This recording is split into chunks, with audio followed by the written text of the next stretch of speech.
Hello, everyone. Welcome to the English Echo. We're very happy you're here today. Today, we're going to practice English together in a simple and relaxing way. I'm Sam. And I'm Sophia. We're happy you're here today. Let's learn together. So, have you ever stood in an elevator with a stranger and you're just staring at your phone? Oh, definitely. All the time. Right. Even though the phone is completely turned off, you just do it so you don't have to speak English. You watch the numbers change on the wall, and you just pray the other person does not talk to you. Yeah, you are definitely not alone in feeling that way. It is such a common feeling. It really is. When you are learning a new language, starting a conversation with someone you do not know, well, it feels terrifying. It feels like jumping out of an airplane. Yes, exactly. Yeah. You worry about your grammar or, your vocabulary. You just worry about sounding foolish. Right. We avoid talking because we are afraid. But today, we are going to fix that. We are. We're going to talk about the rules of small talk. Yes, those little everyday conversations we have with neighbors or people at work or even strangers in a shop. And small talk is very important in English-speaking cultures, isn't it? It's not just about sharing information. No, not at all. Think of small talk like a bridge between two people. A bridge. Yeah. When you meet a stranger, there is this big empty space between you. Small talk builds a bridge over that space so you can connect. I really want to build that bridge, but honestly, taking the very first step is hard. It is hard. Let's imagine that awkward silence in the elevator again, or maybe you were standing outside waiting for a bus. The silence just feels so heavy. How do we take the first step to break that silence? Well, in that moment, you need something very simple to start the conversation. Think of a car. Okay, a car. A car will not move until you start the engine. And to start the engine, you need a key, right? Right, you need a key. A simple conversation starter is exactly like that key. So what is the best key to use? Like, what is a safe topic for an English learner? The absolute safest topic is the weather. The weather. Yes. You can simply look at the other person and say, "It is a very hot day today, isn't it?" I have a bit of a problem with that. Oh, why is that? Isn't talking about the weather a bit of a cliche? I mean, it feels so boring. If I just talk about the rain, won't people think I have absolutely nothing interesting to say? That is a very fair question. But you have to remember the secret rule of small talk. There's a secret rule. Yes, the secret rule is that talking about the weather is not actually about the weather. Wait, what do you mean? If it is not about the weather, what is it about? It is a test. It's a test to see if the other person is friendly. Oh, yeah, I see. When you say, "I hope this rain stops soon," you are sending a safe, low-stress signal. You are showing that you are open to talking. That makes a lot of sense. Right. If the other person smiles and agrees, they pass a test. They are basically telling you, "Yes, I am friendly and I am happy to talk to you." Oh, wow. So the weather is just a safe tool. It's something we both share no matter who we are. Exactly. And it does not require complicated grammar or deep thinking. That's a relief. You just need a short greeting, a small comment about the weather, and a smile. The smile is crucial because it shows your good intentions. But what if we are inside a building? Inside. Yeah, for example, imagine I am waiting in a very long line at the supermarket. There is no weather inside the store. I mean, I cannot talk about the rain if we are just standing there buying bananas.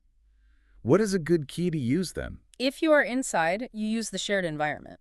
The shared environment. Yes, the environment is the situation you are both experiencing right now. So at the supermarket, you are both waiting in a slow line. Right. You can just look at the person next to you, smile, and say, "It is very busy in here today, isn't it?" It is very busy in here today, isn't it? I like that.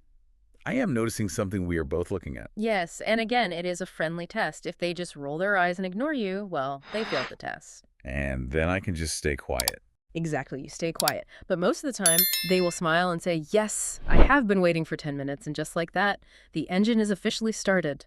Okay, so I have started the engine, the car is running, Excellent. but a few seconds later, the weather has not changed, and the supermarket line is still really slow. It gets quiet again. How do I keep from stalling out? Like, how do I keep the car moving with someone I might see often, like a coworker? This is where a lot of learners get stuck. They start the engine, but then they hit a wall. Why do they hit a wall? This usually happens because of something called a closed question. A closed question. Is that a question with only one answer? Yes, a closed question is a question that can only be answered with a simple yes or no. It acts like a giant brick wall in your conversation. For example, if you ask a colleague, "Did you have a good weekend?" What do they usually say? They usually just say, "Yes, it was good." Right. And then we have nothing else to say. We just stare at each other. The conversation dies completely. Exactly, you hit the wall. To keep the conversation moving, you have to use an open question. An open question. Yes, an open question uses words like what, how, or why. These questions force the other person to give a longer answer and share a little detail. So instead of asking, did you have a good weekend, which is closed, I should ask, what did you do this weekend? Perfect. That is a great open question. When you do this, small talk becomes like a game of catch with a ball. A game of catch. Let's explore that. How does the game work? Imagine you have a ball in your hands. When you ask an open question, you are throwing the ball to the other person. Okay, I throw the ball. They catch the ball, they share a short story, and then this is the important part, they have to throw the ball back to you. How do they do that? They do this by asking you a question, or you can throw it back by asking a follow-up question based on their story. Let's practice this right now to show how it works. I will throw the conversational ball to you. Are you ready? I am ready. Thrill the ball. So, what did you do on Saturday afternoon? Well, the weather is quite nice, so I went to a cozy new bookstore in the city center. It was very relaxing to just look around. Oh, a new bookstore. What kind of books do you usually like to read? Taz, do you see what you just did there? I asked another question. You caught the ball perfectly and you threw it right back to me. I did. I listened to your answer. I heard the word bookstore, and I used that little detail to ask another open question.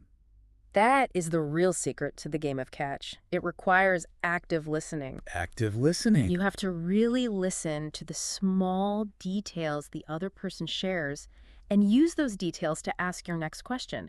You did not just ask a random question. You asked about the books. It feels very natural when we do it like that. I didn't hit a wall at all. We just kept tossing the ball back and forth. Yes, and if you keep throwing the ball back and forth, you build a really nice, comfortable rhythm. Playing catch is easy if the other person plays by the rules. But I have to be honest here. What is it? Sometimes you throw the ball to a native speaker and they throw back something very strange.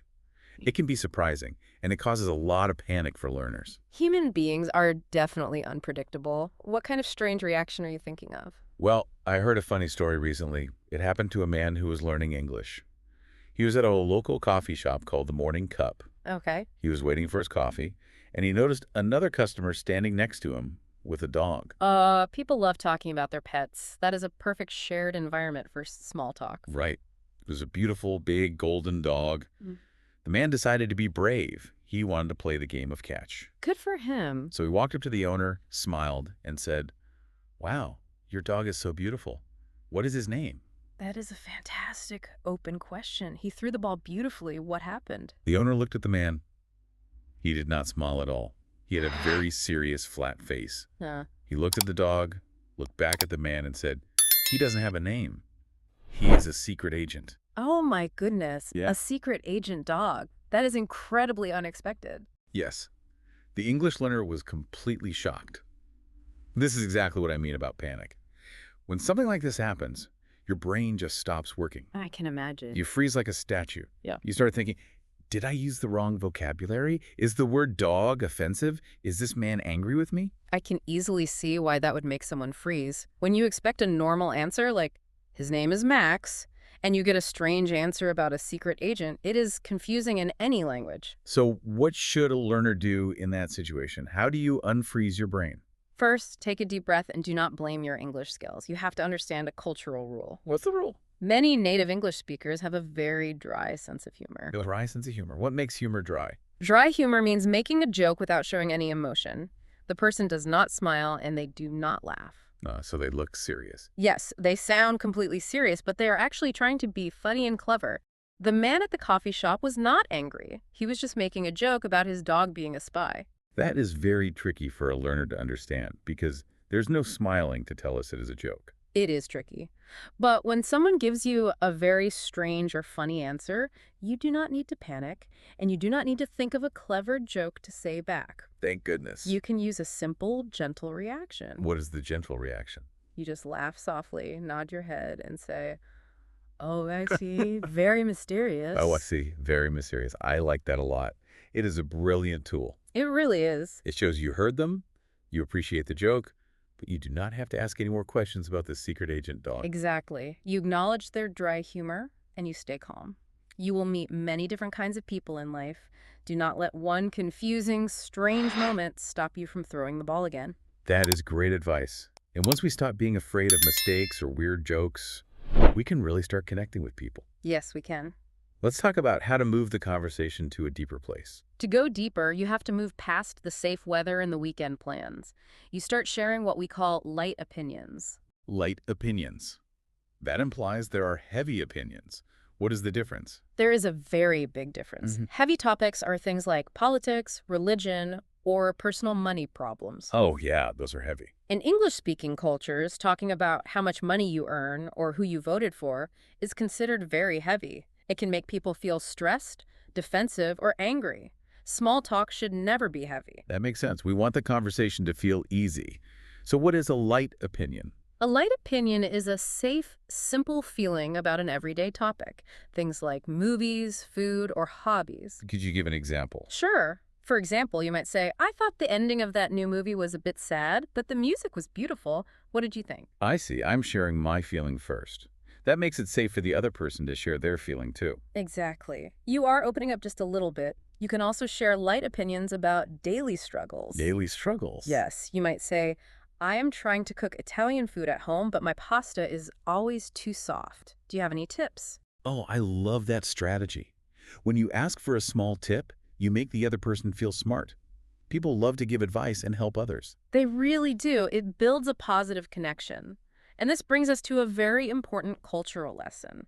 We often get stuck in something we can call the fine trap. The fine trap. Oh, this happens every single day. Doesn't it? Someone says, hi, how are you? And we say, I'm fine, thank you, and you? And they say, fine. Yes, the classic script. It is a trap because we use those words like a shield. A shield. That is a fascinating way to describe it. Why do we use it as a shield? We use it to protect ourselves. When we say, I'm fine, we're really saying, please don't ask me any real questions. I am too tired or busy. That is so true. We just repeat the words automatically, like machines. We do not really look at the other person. We use it to stay safe and avoid real conversation. How do we break that shield and escape the fine trap? Well, there is a wonderful story about a worker who noticed her colleague, a woman named Sarah. Sarah looked extremely stressed. She was staring at her computer and she looked like she wanted to cry. The worker walked past her. Normally, she would just say the automatic, hi, Sarah, how are you? And keep walking. And Sarah would automatically say, I'm fine, even though she was clearly not fine. Exactly. But this time, the worker stopped. She broke the script. She looked directly at Sarah and said, Sarah, you look very busy today. Is everything okay? Do you need a hand? Wow. That is a beautiful example of empathy. It is. Empathy means truly noticing how another person feels and showing you care. She didn't use the automatic greeting. She made a specific observation about Sarah's stress. Yes, and it completely changed Sarah's day. That simple question broke her shield. What did Sarah do? Sarah stopped working, took a deep breath, and explained that she was overwhelmed by a huge project. The two women stood there and talked for 10 minutes. That's lovely. The worker couldn't do the project for Sarah, but just by listening, Sarah felt a chemical relief in her brain. She felt seen. That is the magic of small talk when it is done right. It is not just empty words. It shows people that they are not invisible. It makes me think of a house metaphor. A house. Yeah. When you talk about the weather, you are just standing out on the public sidewalk together. It is very safe, but you are far apart. I love this metaphor. And then, when you play the game of catch and ask open questions about their weekend, you have moved off the sidewalk. You are now standing on their front porch. Right. You are closer. And when you finally share light opinions or show empathy like the worker did with Sarah, you are turning the key and opening the front door to the house. That is brilliant. Friendship is inside the house, but you cannot get inside unless you walk from the sidewalk to the porch and through the front door first. That perfectly explains how relationships grow. You have to take all those small steps to get inside the house. But before we feel completely comfortable walking up to that house, there are still two big fears that cause a lot of stress for English learners. We really need to solve them. Okay, let's solve them. Let's talk about the first fear. Not understanding a word the other person says. Ah, yes. The fear of unknown vocabulary. This happens to everyone. What kind of situation makes learners panic? Let's imagine a learner is talking to a colleague on Monday morning. The colleague looks annoyed and says, the commute today was a total nightmare. Oh, no. If the learner does not know the English word commute, They have a massive problem. They definitely do. Because if you don't know what a commute is, you don't know why it was a nightmare. Exactly. You don't know if a nightmare is a serious tragedy or just a small annoyance. So what do most learners do? They panic. I used to do this all the time, honestly. What would you do? I would just smile brightly, nod my head up and down, and say, oh, wow, yes. I acted like a nodding robot. Oh, dear. And we definitely do not want to be nodding robots. Nodding and pretending is actually very dangerous in English. Why is it dangerous? Because you might be smiling and nodding at something terrible. What if commute meant my dog's health? The person says their dog's health is a nightmare, and you are smiling and nodding. It makes you look very rude or strange. That is a terrifying thought. Yeah. So what is the brave, correct thing to do instead of being a robot? The brave thing is simply to stop the conversation and ask. There is no shame in learning. How do you ask politely? You just look at the person and say gently, I'm sorry, what does commute mean? I'm sorry, what does commute mean? That is so direct. Won't native speakers feel annoyed that they have to become English teachers? Not at all. Native speakers actually love to explain things. It makes them feel helpful. Really? Yes. They will probably just say, oh, a commute is the journey you take to travel to work. Once they explain it, the conversation continues naturally. That is good to know. Asking the question proves that you are actually listening and that you care about their story. That is a huge relief. We can throw away the nodding robot disguise. Now let's talk about the final big fear. This is my personal worst habit with small talk. Oh, what is your worst habit? The end of the conversation. The exit. I never know how to say goodbye. Exits can be very awkward. Sometimes I get so nervous that I just say something terribly direct. I look at my watch and say, I go away now. Or I am leaving. And then I just walk away quickly. It feels awful. Oh my goodness. Yes, saying I go away now is much too direct. It sounds very jarring to a native speaker. It does, doesn't it? It sounds like you are escaping from a fire, or that you are angry with them. The end of a conversation needs a polite exit strategy. Please teach me a polite exit strategy. How do I leave without sounding like I am running away? The trick is to use gentle phrases. You need to show that you enjoyed the conversation, but you have a responsibility to go somewhere else. Okay. A very common and polite phrase is, it was great catching up with you, but I should probably get back to work. It was great catching up with you. That is a nice, warm phrase. What does the phrasal verb catching up mean? Catching up means sharing news about your lives since the last time you saw each other. Ah, I see. When you say it was great catching up, you are telling them that their time was valuable to you. I like that. But what if I am not at the office? What if we're at that supermarket we talked about earlier? If you are not at work, you can use another excellent phrase. You can say, well, I don't want to take up any more of your time. I don't want to take up any more of your time. I love the psychology of that phrase. Why is that? It makes the other person feel important. I am leaving because I respect their busy schedule, not because I am bored. Exactly. It is very kind and professional. And after you say that phrase, you should always end with a positive wish for their day. A positive wish. Like what? You can say, have a great afternoon, or enjoy the rest of your weekend. Okay, I want to practice this polite exit with you right now. Let's do it. Let's pretend we have been talking in the supermarket for 5 minutes, but I really need to go pay for my groceries. Okay, let's practice. I will be talking, and you find a way to exit. Ready? Ready. And that is why I really prefer reading mystery books on the weekend. They're just so exciting. That sounds wonderful. I will have to read one. Yeah. Well, I don't want to take up any more of your time, but it was great catching up with you. I need to go buy my groceries now. Have a great afternoon. Thank you, you too. Enjoy your day. See, that was completely stress-free. It really was. You left the conversation smoothly, you were very polite, and you did not say, I go away now. It feels so much better when you have the right tools. We have covered so much ground today. We really have. We started on the sidewalk by using the weather to start the engine. Then we moved to the porch by playing the game of catch with open questions. Yes, and we learned how to handle secret agent dogs by understanding dry humor. That was a fun one. We broke the I'm fine shield with empathy to open the front door of the house. And finally, we learned how to ask about unknown words and exit politely. You now have a complete map to navigate small talk.